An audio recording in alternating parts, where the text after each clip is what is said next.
Olá, queridos, Deus te abençoe. Aqui quem vos falou, pastor Sérgio Santos. Estamos de volta para trazer a você mais uma vez uma palavra de Deus, uma breve reflexão, mas que possa trazer alento e direção para a sua vida. Quero com você ler um texto bíblico no Evangelho segundo escreveu Marcos, capítulo 1, verso 15. Só que antes quero convidar você para orar. Tudo começa bem quando começamos com oração. Deus, em nome de Jesus, te louvamos pela bênção de poder orar e de poder orar com este senhor, esta senhora, esse jovem, essa jovem, quem sabe essa criança. Mas obrigado, Senhor. Abençoe este momento e que tudo que ela possa ouvir seja de bênção e venha transformar, direcionar a sua vida em nome de Jesus. Diga amém. Deus te abençoe. Muito bem. Se porventura você ainda não é amigo do canal, se inscreva no canal, deixe o seu like, ative o sininho de notificações e o YouTube estará sempre avisando você, comunicando que você recebeu uma nova palavra de Deus no seu aparelho.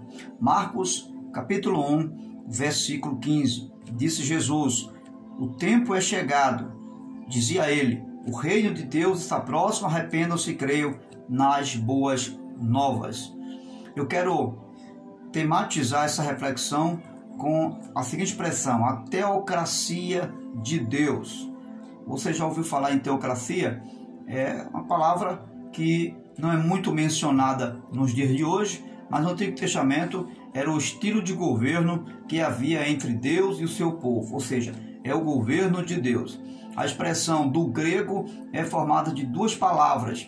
A primeira, theo, que significa Deus, e a segunda, kratos, que significa governo. Então, juntando as duas palavras, vamos ter o governo de Deus. Só que teocracia no português não tem essa ideia. É entendido como um homem governando o povo em nome de Deus ou em nome de uma divindade.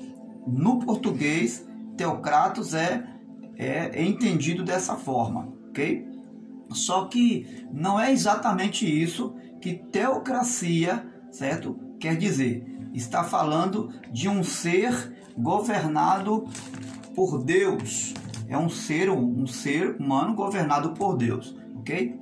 Só que do ponto de vista do Evangelho, nós vamos ver que a proposta do Evangelho é muito diferente.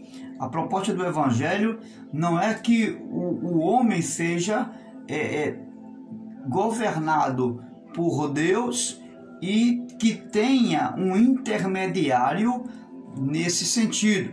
Porque você vai ver que no Antigo Testamento os judeus tinham intermediários entre eles e Deus.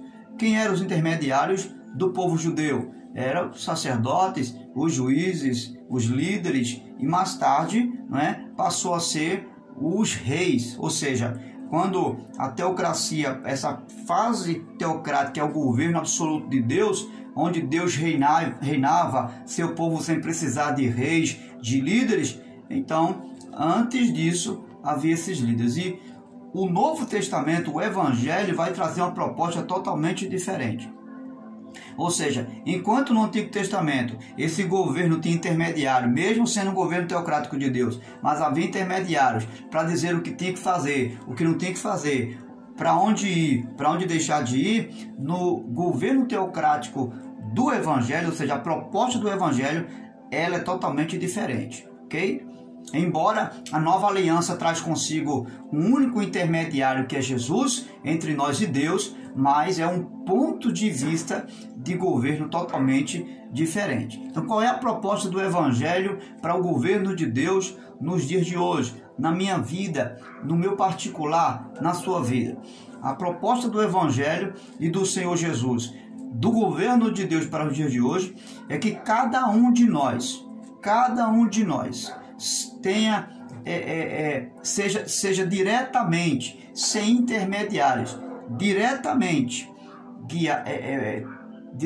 possa ter um relacionamento com Deus, ou seja, sem a necessidade de que o homem, de que nenhum líder ou nenhum governo humano tenha a necessidade, obrigatoriamente, de conduzir a nossa vida, de dizer o que eu tenho que fazer ou o que eu tenho que deixar de fazer. Então, nesse sentido, a proposta do Evangelho é que eu e você tenhamos um relacionamento direto, pessoal, com o nosso Deus. Essa é a proposta do Evangelho, que cada um de nós possamos buscar na palavra, no Evangelho, porque a proposta não é do homem, não é da igreja, a proposta é do Evangelho do Senhor Jesus. É que cada um de nós busquemos no Evangelho. Quando eu falo do Evangelho, eu estou falando do Senhor Jesus. Eu estou falando da revelação de uma nova aliança, ou melhor, da manifestação de uma nova aliança. Então eu estou falando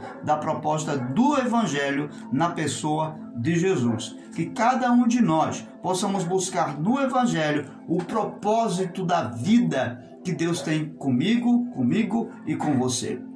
Então, desde que Jesus realizou a sua obra no Calvário, nós passamos a ser responsáveis. Uma vez que aceitamos esse sacrifício, passamos a ser responsáveis pelos nossos atos, pelo nosso chamado, pelo nosso ministério, por cumprir a vontade de Deus segundo a sua palavra. E não precisamos agora que A, que B venha dizer o que temos ou que não temos que fazer. Por quê? Porque a responsabilidade agora é pessoal, ou seja, eu tenho um relacionamento agora direto com Deus e Deus comigo, é claro, por meio de uma nova aliança chamada Jesus Cristo. Mas a responsabilidade agora cabe a mim. Eu não preciso estar sendo conduzido e nem direcionado por homens ou por nenhuma concessão de ordem humana, mas diretamente pela palavra do Evangelho. A responsabilidade de buscar a Deus está nas minhas mãos. Então o que é que eu tenho que fazer, eu e você? Procurar saber qual é a vontade do Rei, qual é a vontade de Deus para a minha vida e viver dentro dessa realidade uma nova teocracia de Deus, ou seja, o governo de Deus sobre mim e sobre você. Quando você percebe e descobre, à luz do Evangelho, a vontade de Deus, o que Deus tem para você, você descobre o propósito de Deus, agora cabe a mim, cabe a você viver esse governo direto, esse governo específico, esse governo sem arrudeio, sem contratempo, entre Deus e a minha pessoa, entre Deus e a sua pessoa.